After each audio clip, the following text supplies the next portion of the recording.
गलती से मैंने अपनी बीवी को तलाक दे दी है। अब मुझसे यह गलती हो गई है, इस गलती की वजह से मैं पछता रहा हूँ। अब मुझे अपनी गलती का एहसास हो गया है, इसलिए अपनी बीवी का हलाला करवाना चाहता हूँ। जहाँ 45 साल मासी गौहर नामी औरत मुंह में पान रखे बड़ी तेज नजरों से मेरे शौहर को देख रही थी।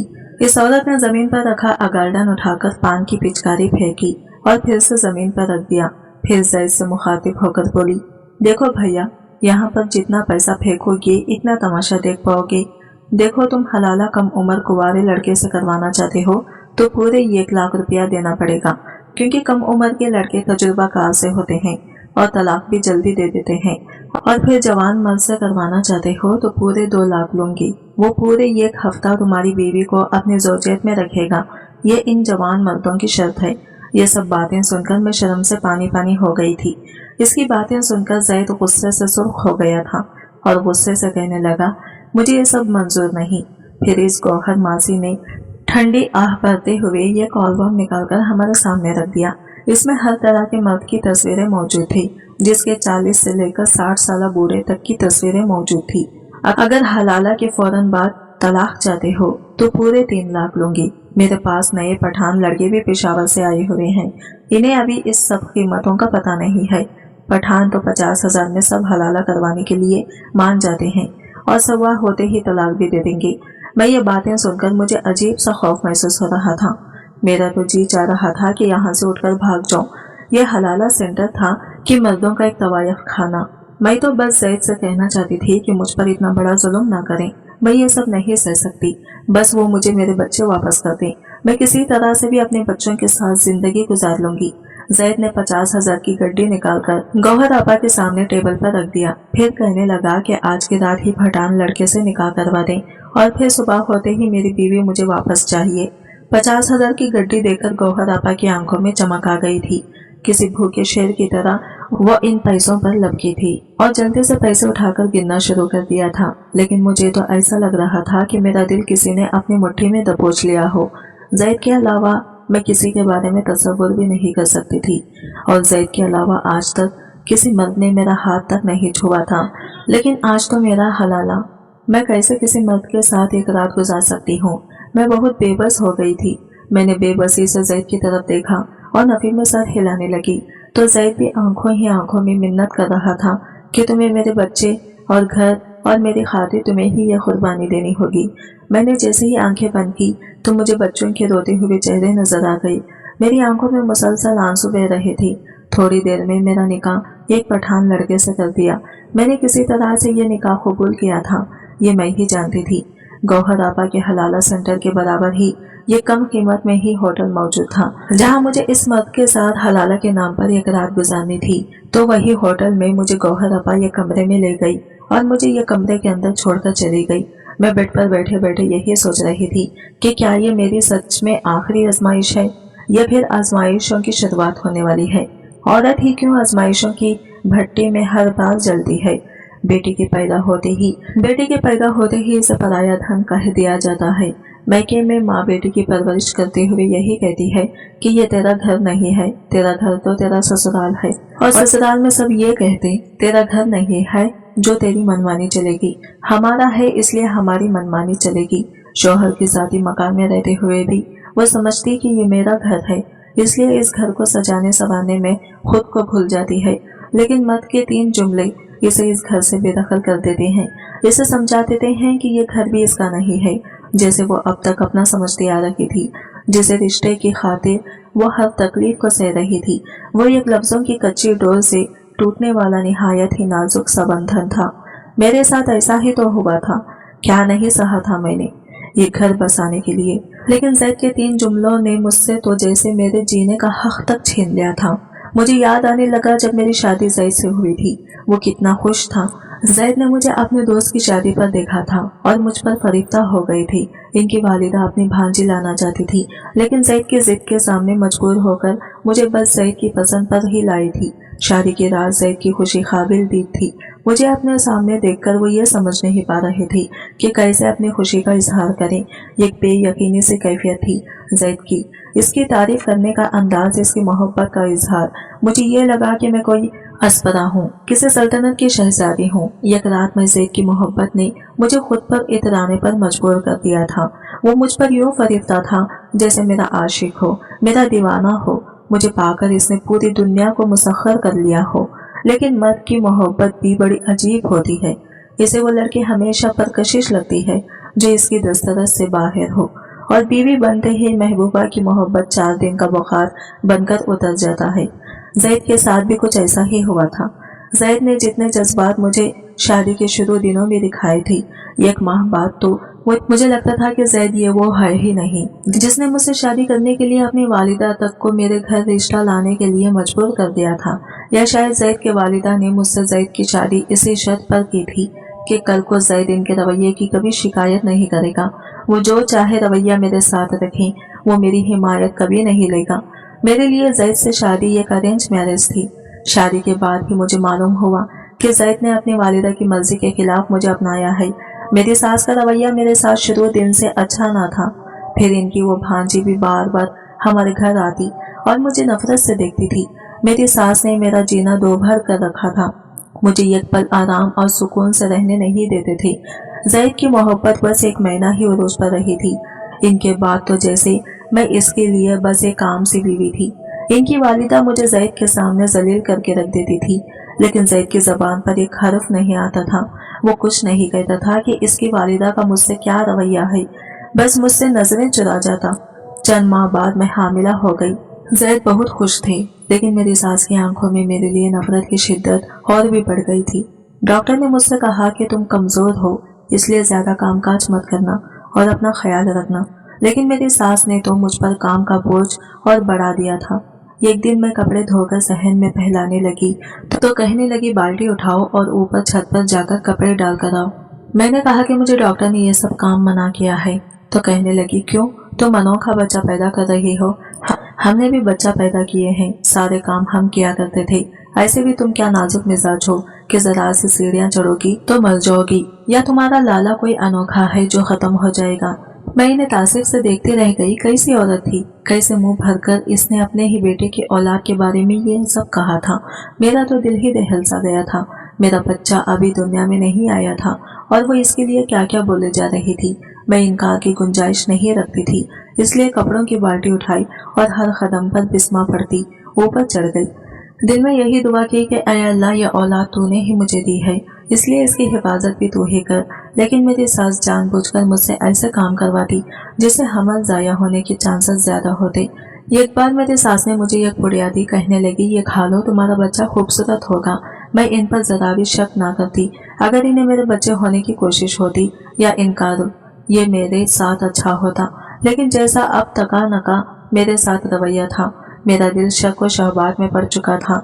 लेकिन ज़ैद भी सामने बैठे थे, कहने लगे, खाओ इसे। अस्मा में दिल ही दिल में डर रही थी, लेकिन मेरा रब जानता था कि मैं बेबस हूँ, इसलिए मैंने वो पुड़िया खा ली। मेरी सास के चेहरे पर इतनी खुशी थी कि जैसे वो अपने किसी गलत इरादे में कामयाब हो गई हो। लेकिन ठीक ही कहते हैं, जिस रूह ने दुनिया में आना होता है वो आकर ही रहती है। मेरी सास ने लाख कोशिश की, मगर अल्लाह ने मुझे बहुत ही प्यारे बेटे से नवाजा था। आहिस्ता आहिस्ता वक्त आगे बढ़ने लगा। मेरी सास की भांजी की भी शादी हो गई। मेरी सास का रवैया मेरे साथ कभी ठीक नहीं हुआ। मुझे अल्लाह ने 3 बच्चों से नवाज दिया था। आखिरी वक्त में सास को अपनी गलती का एहसास हुआ, जब इन्हें यह मालूम हो चुका कि वो अब बचेगी नहीं। मेरी शादी के 10 साल बीत चुके थे। 10 साल मेरी सास ने मुझे कभी अपने शौहर से ढंग से बात करने का मौका नहीं दिया था। रात देर तक वो मुझसे अपने पाँव दबाती रहती थी। जब ज़ैद सो जाते थे और मेरी आंखें भी नींद से चूर होने लगती, मैं नींद और थकन से बेहाल ही हो जाती। फिर वो मुझे मेरे कमरे में जाने की इजाजत देती। बच्चों के बाद तो जैसे मेरी जिंदगी किसी मशीन के मानिंद बन चुकी थी। और फिर सास की बीमारी तवील पकड़ गई, यहाँ तक वो बिस्तर मुल्क से जा लगी। अपने आखिरी वक्त पर मुझसे माफिया मांगने लगी कि मुझे माफ कर दो, मैंने तुम्हारे साथ अच्छा नहीं किया। लेकिन ना जाने क्यों मुझे आज इन पर तरस नहीं आ रहा था, क्योंकि इस औरत ने पिछले 10 साल मुझ पर रहम नहीं खाया था। रो रो कर मैं खुद ही अपने आंसू पोंछ लेती थी। कभी जैसे शिकवा करती भी तो कहते, मेरी खातिर अम्मा की बातें सुन लिया करो रीता, क्या फर्क पड़ता है, मैं भी तो तुम्हें इतना चाहता हूँ। तुम्हें पाने की खातिर अपने माँ से जिद की थी, मैंने थोड़ा सा अम्मी का रवैया सह लिया करो। मैं ज़ैद को तासिफ से देखती रह जाती कि मोहब्बत ज़ैद ने मुझसे की, इसकी वालिदा ने बदला मुझसे क्यों लिया। सास को जुल्म करते वक्त ये एहसास क्यों नहीं होता कि आने वाली बहू का कसूर क्या था, जिससे वो ना जाने किस बात के बदले लेना अपना फर्ज समझती है। कभी अपनी सास की मुजालिमा का बदला बहू से ये समझ कर लेती है अब वो सास के दर्जे पर फायज है, इसलिए बहू पर मालिक बन चुके हैं, इसलिए किसी की जोबिता नहीं, जो चाहे करें। और जब आखिरी उम्र में पहुंच जाती तो माफी याद आ जाती। मैंने अपनी सास की खिदमत तो जरूर की थी, इन्हें माफ नहीं कर पाई। वो वफात पा चुकी थी, घर के मालिक अब मैं थी। जैद अपनी वालिदा की वफात के बाद चंद माह बहुत रंजिदा से रहे थे। एक दिन मुझसे कहने लगे, मेरी माँ ने तुम्हारे साथ कभी भी अच्छा बर्ताव नहीं किया। मैं जानता हूँ कि ये मुश्किल अमर है निदा, लेकिन ये भी सच है, मैंने तुम्हें टूट कर चाहा है, इसलिए अगर अपनी मोहब्बत के बदले तुमसे कुछ मांगो तो मुझे इनकार तो नहीं करोगी ना। जैद मेरा हाथ थामे फिर से एक नई आजमाइश मुझसे ले रहे थे। मर्द के दो मीठे बोल औरत के दिल को कैसे मोम की तरह से पिघला कर रख देते हैं कि वो चाहकर भी इसे इनकार नहीं कर सकती। मैंने कहा, मैं आपको इनकार कर ही नहीं सकती जैद, मैंने आपसे मोहब्बत की शादी की बात की है, लेकिन मेरी मोहब्बत भी आपकी मोहब्बत से कम नहीं है। वो मेरा हाथ अपने लबों पर लगाकर बड़ी अपनायत से बोले, मेरी माँ को दिल से माफ कर दो निदा, मैं नहीं चाहता कि इन्हें खबर में किसी की आहें बेचैन करें। जैद अच्छी तरह मेरी तकलीफ से वाकिफ थे। अपनी माँ के रवैये से भी मुझे एक नए इम्तिहान में बड़े प्यार से डाल रहे थे। मेरे हाथ इनके हाथ में थे, बड़ी मोहब्बत से वो मुझसे मांग रहे थे। मुझे लगा 10 की मिली अजियत जैद की इस अपनायत के आगे शायद कम थी। मैंने जैद से इनकार नहीं किया, अपनी सास की हर ज्यादती को दिल से माफ कर दिया। मेरी तरह ज्यादातर औरतें शायद ऐसा ही करती हैं, लेकिन ये सिलसिला तो शायद ना खत्म होने वाला था। जैद की नौकरी छट गई थी, वो सिगरेट पीने लगे थे। मुझसे इनकी परेशानी देखी नहीं जाती थी, इसलिए मैंने अपना सारा जेवर लाकर जैद के सामने रख दिया। मैंने कहा, आप नौकरी छोड़कर कारोबार शुरू कर ले। मेरी जेवरात को देखे वो कहने लगे, मैं बगैरत नहीं हूँ कि बीवी के जेवरात बेचूं। मैंने कहा, जैद, हम एक दूसरे सुख दुख के साथी हैं, आपकी परेशानी मेरी भी परेशानी है, आप अपना कारोबार शुरू करें, जब हालात अच्छे हो जाएंगे मुझे नया जेवर बनवा दीजिएगा। जैद ने मेरा जेवर बेचकर कारोबार शुरू कर दिया। मैंने हर तंगी हंसकर जैद के साथ गुजारी थी कि अब की बार ऐसा होता कि बच्चों और जैद को खाना खिलाने के बाद खाने को कुछ भी नहीं बचता था। जैद कम खर्चा घर पर लाते थे, मैं पानी पीकर अपना पेट भर लेती थी। खाली पेट बेशक मुझे दुहाइयां देता था, लेकिन दिल मुतमईन था। मेरे बच्चे और शौहर सैद होकर सोए थे। आहिस्ता आहिस्ता जैद का कारोबार तरक्की करने लगा था। 2 साल में वो काफी बैंक बैलेंस बना चुके थे। बच्चे स्कूल जाते थे। एक बार मैं अपने कजिन के साथ बाजार चली गई।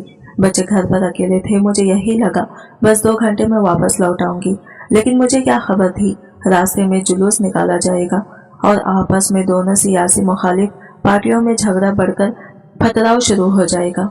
मैं और मेरी कजिन एक दुकान में छुप गए। यह हंगामा अराई कुछ कम हो तो हम अपने घरों को जाएं, लेकिन शाम से रात हो चुकी थी। मैं फोन भी घर से नहीं लाई थी। मुझे अंदाजा ही ना था इस मुसीबत में फंस जाऊंगी। रात के 10 बज चुके थे। मेरा दिल बच्चों के लिए अलग परेशान था।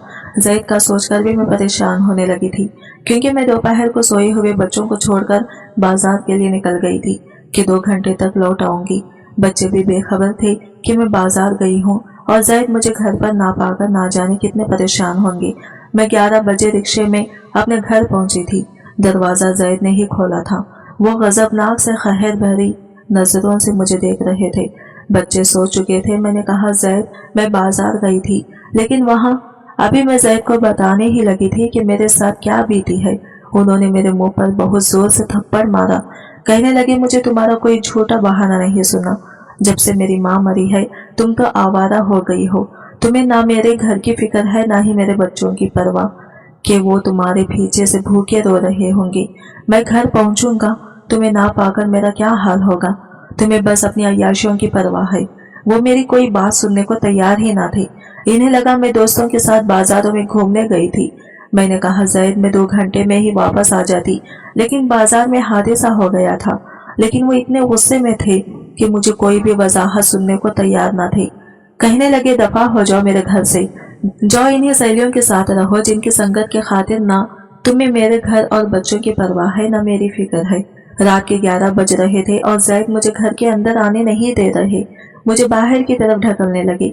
मैं रोने लगी कि जैद मुझे अंदर आने दे, मैं कहाँ जाऊंगी इस वक्त। वो बोले, जहां से आई हो वहीं चली जाओ। मैंने कहा, जैद मुझे घर के अंदर जाने दे, पागल तो नहीं हो गई आप?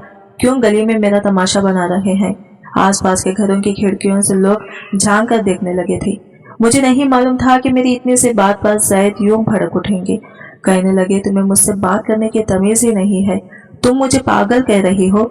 ये इज्जत है तुम्हारी नजर में मेरी? मैं बताता हूँ तुम्हें कि पागलपन किसे कहते हैं। मैं अपने पूरे होशो हवास में तुम्हें तलाक देता हूँ निदा। अल्फाज थे या मेरे लिए मौत का पैगाम। ये एक मुश्किल ही ज़ैद ने मुझे 3 बार तलाक दे दी थी। मैं अजियत की मुतहमिल ना थी। मेरा सर बुरी तरह से चकरा गया था। मैं वही बेहोश होकर गिर गई। इतनी बड़ी बात वो कैसे मुझसे कर सकते थे? लेकिन ये हो चुका था। मुझे जब होश आया तो मैं अपने कमरे में लेटी थी, लेकिन ज़ैद मेरे पास नहीं थी। मोहल्ले की चंद औरतें थी, मुझे होश में देखकर मेरे पास बैठ गई। कहने लगे, बहुत बुरा हुआ जो भी हुआ, लेकिन तुम्हें भी अपने घर बच्चों का सोचना चाहिए था। अब तो खैर पानी ही सर से ऊपर हो चुका है। मैं तो किसी पत्थर के महसमे की तरह से गुमसुम सी हो गई थी। जिंदगी के 12 साल मैंने ज़ैद की ही तो मानी थी। कब मैं इनके खिलाफ चली थी? बस आज पहली बार ही बाजार गई थी। पहली बार मुझसे गलती हो गई थी। मुझे ज़ैद को फोन करना चाहिए था, इन्हें बताना चाहिए था, लेकिन मुझे ये नहीं मालूम था कि औरत की यह गलती भी मर्द को काबिल कबूल नहीं होती। वो औरत की सारी कुर्बानियों को फरामोश कर देता है। बस इसकी यह गलती को याद रखता है। कितनी बड़ी सजा ज़ैद मुझे दे चुका था। मेरी खत्तर आंखों से आंसू बहने लगे थे। कुछ ही देर में मेरे भाई वहां पहुंच गए। मुझे कमरे के बाहर लड़ने झगड़ने की आवाजें आने लगी थी। मेरे भाई ज़ैद को बुरा भला कह रहे थे, लेकिन मुझे ज़ैद के जवाब में कोई आवाज नहीं आई थी। फिर वो मेरे कमरे में आ गए। भाई काफी गुस्से में थे। मुझसे कहने लगे, चलो हमारे साथ। मैं उठकर भाई के साथ लगकर रोने लगी। मैंने कहा, भाई मेरा घर बर्बाद हो गया। ज़ैद ने मेरी एक भी बात नहीं सुनी। मैंने जानबूझकर देर नहीं की थी। मैं जुलूस और हंगामा आराई की वजह से फंस गई थी। मेरे भाई ने मुझे साथ लगाई तसल्ली दी, तुम इस शख्स का अब नाम भी मत लो हमारे सामने। भाई मुझे अपने साथ लगाए बाहर ले गए। सहन में ही ज़ैद शर्मिंदा सा खड़ा था। मैंने एक नजर इस पर डालकर हटा ली। एक पल ही तो लगा ज़ैद को महरम से नामहरम होते हुए। मेरी सुसुकियां नहीं रुक रही थी। मेरे भाई जब मुझे मेन दरवाजे तक लेकर जाने लगे तो मैंने कहा, भाई मेरे बच्चे, मैं अकेली कैसे जा सकती थी? भाई ने कहा, वो अपने बाप की औलाद है, वही इन्हें पालेगा, तुम चलो हमारे साथ। ये बात तो मुझ पर गहरी कयामत बनकर टूटी थी। मेरा घर उजड़ गया था और मेरे बच्चे भी मुझसे बिछड़ गए थे। वो कैसे मेरे बिना रह सकते थे? मैं कैसे अपने बच्चों के बिना रह सकती थी? मैंने कहा, भाई मेरे साथ जुल्म मत करें, मैं अपने बच्चों के बगैर नहीं रह सकती। लेकिन भाई मुझे जबरदस्ती अपने साथ ले गए। मुझे मैके जाकर भी रोती ही रहती। मेरे वालिदैन हयात न थे। 2 बड़े भाई और भाभियां ही थी। जब मैं इनके बच्चे देखती तो मेरा दिल अपने बच्चों के लिए माँ ही बेआब की मानिंद तड़पने लगता। मैं बिलक बिलक कर रोने लगती। पता नहीं मेरे बच्चों ने कुछ खाया भी था कि नहीं। छोटी बेटी बस 4 बरस की थी। वो तो मेरे बिना एक पल नहीं रहती थी। दोनों बेटे भी मुझसे बहुत अटैच थे। एक माह गुजर गया था, लेकिन मेरे आंसू खुश्क नहीं होते थे। मुझे पल पल अपना घर याद आता था। 1 माह बाद मुझे एक अननोन नंबर से कॉल आई। मैंने फोन उठाया तो मेरा बड़ा बेटा समा था। कहने लगा, मम्मी हानिया को बहुत तेज बुखार है, आप प्लीज घर आ जाएं। समा की बात सुनकर तो मेरा दिल तड़प सा गया था। मेरी बच्ची को बुखार था। मैं अगर यह बात भाई से कहती तो वो मुझे कभी भी जाने ना देती। मैंने समा से पूछा कि तुम्हारे बाबा कहाँ है, तो कहने लगा, वो घर पर नहीं है। मम्मा आप घर आ जाएं। मैं भी इन दिनों बीमार ही अपने कमरे में पड़ी रहती थी, इसलिए भाभी से ये कहकर घर से निकल गई कि डॉक्टर हर जा रही हूँ। लेकिन गई अपने घर थी। दरवाजा समा ने ही खोला था। मेरे तीनों बच्चे सहन में ही थे। मुझे देख मेरे साथ लिपट गए, रोने लगे। मैंने हानिया को गोद में भर लिया, अपने सीने से लगा लिया। वो बुखार में तप रही थी। मैंने कहा, रिक्शा बाहर खड़ा है, तुम तीनों मेरे साथ चलो। मैं तुम लोगों के बिना नहीं रह सकती। मैं कोई नौकरी कर लूं, कुछ भी कर लो, तुम लोगों का खर्च खुद उठा लूंगी, लेकिन तुम लोगों के बिना नहीं रह सकती। मैं अभी बच्चों से बात कर ही रही थी जब ये कमरे से ज़ैद बाहर आए थे। शेव पड़ी हुई थी, आंखें सूजी हुई थी, भीगरी सी हालत में पहले से बहुत कमजोर लग रहे थे। मेरे बच्चे भी मुरझाए हुए थे। ज़ैद को देखकर मैं चुप सी हो गई थी। मैंने मेरी फौरन सी बदल ली। बेशक मेरा इनसे शरिया कोई रिश्ता न था, लेकिन मेरा दिल तो इन्हीं के नाम से धड़कता था। 12 साल का साथ कोई छोटी बात तो नहीं होती। मैंने बिना इनकी तरफ देखे कहा, मैं अपने बच्चे ले जाना चाहती हूँ, मैं इनके बगैर नहीं रह सकती। मैंने आंसू बहाते हुए गिलोगैर लहजे में कहा था। वो मेरे पास आ गए, कहने लगे मेरे बगैर रह सकती हो। जैद का लहजा भी भीगा हुआ था। मैंने बड़ी जिस्ता इनकी तरफ देखा तो वो आंसू बहा रहे थे। मेरे सामने हाथ जोड़कर फूट फूट कर रोने लगे। निदा, मुझे माफ कर दो। वो रोते हुए मुझसे माफी मांगने लगे, लेकिन मैं इनकी माफी का क्या करती? क्या माफी मांगने से वक्त का पहिया खींचे जा सकता था? क्या तलाक जैसे लफ्जों का अजाला हो सकता था? वो मेरे लिए नामहरम से महरम बन सकते थे। मेरा हंसता मुस्कुराता घर और इसकी खुशियां मुझे वापस मिल सकती थी। नहीं, कुछ भी तो नहीं हो सकता था। मैंने कहा, आपकी माफी मुझे मेरा घर और घरस्ती नहीं लौटा सकती। आपने मुझे बर्बाद कर दिया। एक बार अगर मेरी बात सुन लेते तो मैं भी आपको गलत नहीं लगती। मेरी बात पर उन्होंने मेरी तरफ देखा था। कहने लगे, मेरी एक बार बात सुन लो, शायद इस मसले का कोई हल निकल आए। मैंने कहा, इसका कोई हल नहीं है जैद, बस मेरे बच्चे मुझे दे दो। मैं इन्हें अपने साथ रखना चाहती हूँ। मैं बच्चों को अपने साथ बाहर ले जाने लगी, लेकिन जैद ने मुझे बाजू से पकड़कर रोका। नहीं नहीं निदा, मैं तुम्हें यूं जाने नहीं दे सकता जब तक कि तुम मेरी बात न सुन लो। वो मुझे जबरदस्ती अपने साथ कमरे में ले गई, दरवाजा भी बंद कर दिया। पहली बार मुझे तन्हाई में मुझे जैद से खौफ सा महसूस हुआ था। मैंने कहा, ये आप क्या कर रहे हैं? मैं आपकी कुछ नहीं लगती हूँ। लेकिन वो कुछ भी सुनने को तैयार न थे। कहने लगे, मैं मर जाऊंगा तुम्हारे बगैर। निदा, बहुत मोहब्बत करता हूँ तुमसे। पता नहीं मुझे इस वक्त क्या हो गया था, मुझे माफ कर दो।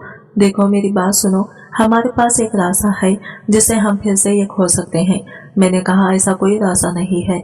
वो कहने लगे, अगर तुमने हलाला के लिए मान जाओ। ये सुनकर तो मैं जैद की शक्ल ही देखती रह गई थी। कुर्बानी के लिए इन्हें मैं ही मिली थी।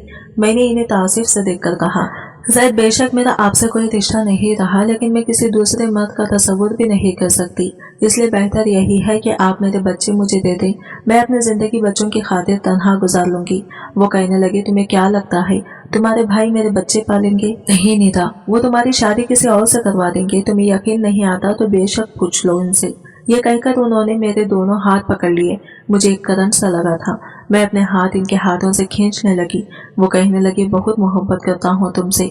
तुम क्या समझती हो कि मेरे लिए आसान है कि तुम्हें किसी और के साथ देख सकूं? मैं तो मर जाऊंगा निदा। मेरे बच्चे यतीम हो जाएंगे, मेरा घर टूट जाएगा। सब कुछ ठीक हो सकता है अगर तुम बस ये आखिरी कुर्बानी दे दो तो हमारा घर बच सकता है। फिर कहने लगे, पत्तों की मैयत हलाला सेंटर है, वहाँ की मासी गौहर नामी खातून हलाला करवाती है। मेरा दिल नहीं मान रहा था। मेरे बच्चों के रोते चेहरे मेरे सामने थे।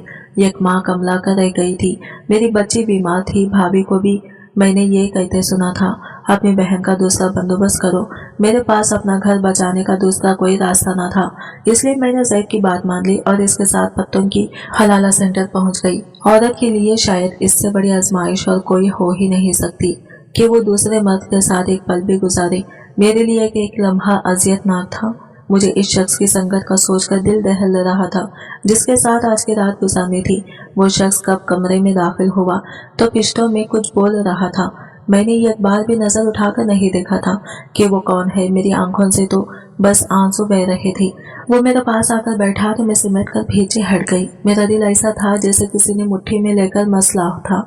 मैं इस वक्त सिर्फ खौफज़दा थी। मेरी बदहवासी देखकर वो जो कोई भी था मुझसे पीछे हट गया। कहने लगा, तुम खूबसूरत हो। मैं समझता था कि 3 बच्चों की माँ है तो ना जाने किसकी होगी, लेकिन तुम तो हसीन हो। वो एक 25 साल नौजवान था, पठान था तो खूबसूरत भी था। मुझसे कहने लगा, मैं तो ये काम सवाब की नीयत से कर रहा है। चलो, तुम्हारा घर बस जाएगा, लेकिन तुम्हारे शौहर ने तुम्हें तलाक दिया। क्यों? तुम तो अच्छा खासा प्यारा है, गोरा भी है। मेरी यह हालत थी, दिल सीना शकाफ करके बाहर ही निकल आएगा। इसने मेरा हाथ इस बार बड़ी मजबूती से थामा था, लेकिन मुझे लगा मेरी रूह फना हो जाएगी। मैं इससे अपना हाथ छुड़वा रही थी। वो कहने लगा, तुम ऐसा करेगा तो हलाला कैसे होगा? देखो, हम तुम्हारा शौहर हूँ, एक दिन का ही सही, लेकिन हूँ तो शौहर ही। मैंने एक बार भी इसके चेहरे की जानिब गौर से नहीं देखा था। मेरी वो रात मेरे लिए किसी अजीज से कम न थी। हालांकि इस शख्स ने मेरे साथ बहुत नरमी वाला मामला ही किया था। मुझे मुफ्त का माल समझकर इस्तेमाल नहीं किया था। ऐसा ही रवैया किया जैसे मैं इसकी बीवी हूँ। सुबह होते ही मुझे इस कमरे से बाहर निकलने का इंतजार था, लेकिन वो नौजवान ना जाने क्यों मुझे देखे जा रहा था। इसकी नजरों की वारफतगी मेरी जान निकाले हुई थी। मैं कमरे से बाहर जाने लगी तो कहने लगा, बात सुनो, मैं तुम्हें छोड़ नहीं सकता। हमारे पठानों में तलाक नहीं दी जाती, तुम अब हमारी गैरत हो। इसकी बात सुनकर तो मेरे होश ही उड़ गए थे। मैंने इसे हैरत से देखा था। मैंने कहा, मेरे मियाँ ने गौहर आपा से बात तय की थी, मैं तुम्हारे साथ रहना नहीं चाहती। कहने लगा, गौहर आपा कौन होता है बात तय करने वाला? मुझे तुम पसंद आ गया है, हम खुश हैं, तुमने भी हमसे रजामंदी से निकाह किया है। फिर हलाला ऐसे नहीं होता जैसे गौहर आपा कहती है, वो सब जिना के जमरे में आता है। मैं एक मौलवी को कहते सुना था कि अगर हलाला की नीयत से निकाह करके ताल्लुक कायम करो तो वो जिना है। मैंने तुम्हें बीवी समझकर निकाह किया था, तुम मुझे पसंद भी आ गया है, इसलिए हम तुमको तलाक नहीं देगा। मुझे लगा मैं चकरा कर गिर जाऊंगी। मैं इसके सामने रोने लगी थी कि मेरे छोटे छोटे बच्चे हैं, लेकिन वो शख्स कहने लगा, वो तुम्हारे शौहर का मसला है, अब तुम पठान की बीवी है और हमारी बीवी हमारी गैरत होता है, हम या तो मर जाता है या मार डालता है, अपनी गैरत को नहीं छोड़ता। ऐसा ही हुआ था। जैद ने जब इस शख्स का गिरबान पकड़कर इसे गुस्से से फंकार कर लिया कि तुम मेरी बीवी को अभी के अभी तलाक दो। इसने अपनी जेब से पिस्टल निकाल ली। कहने लगा, तुझे जान से मार डालूंगा अगर अब मेरी बीवी का अपना बीवी कहा तो। इस हलाला सेंटर में एक तमाशा सा लग गया था। पिस्टल देखकर हम सबको ही साम सूंघ गया था। ये पता था कि वो पठान एक मिनट भी गोली चलाने से पहले सोचेगा नहीं। वो मुझे अपने साथ पेशावर ले गया था, मेरा ख्याल भी रखता, मेरे साथ रवैया भी अच्छा रखता था, अपने घर वालों को मेरे खिलाफ बोलने भी नहीं देता था। लेकिन मैं अपने दिल का क्या करती, जो हर वक्त अपने बच्चों में अटका रहता था। मेरी दूसरी शादी को 5 साल गुजर गए हैं। अमीन गुल एक अच्छा इंसान है, मेरे 2 बच्चे भी हैं, वो मेरा बहुत ख्याल भी रखता है। हलाला वाकया कोई मजाक नहीं है, ना ही तलाक कोई छोटी सी गलती जिसे हम मामूली समझकर कर दें और औरत को हलाला के नाम पर किसी की एक रात की बीवी बना दें। ये बात शायद ज़ैद को अच्छी तरह से समझ आ गई होगी। मुझे अब भी अपने बच्चे याद आते हैं। हाँ, ये जरूर हुआ कि मुझे अब ज़ैद का ख्याल नहीं आता, क्योंकि इसकी मोहब्बत अगर सच्ची होती तो मुझे हर बात तख्ता मश्क ना बनाता।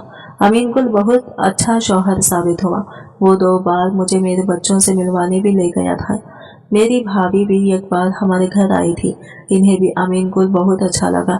लेकिन मेरे और अमीन के 2 बच्चे होने के बावजूद मुझे मेरे 3 बच्चे बहुत याद आते हैं जो ज़ैद के पास है। आज की वीडियो कहानी आपको कैसे लगी कमेंट करके जरूर बताएं। अगर वीडियो अच्छी लगी है तो लाइक शेयर जरूर कीजिएगा और हमारे चैनल को सब्सक्राइब करें फ्रेंड्स।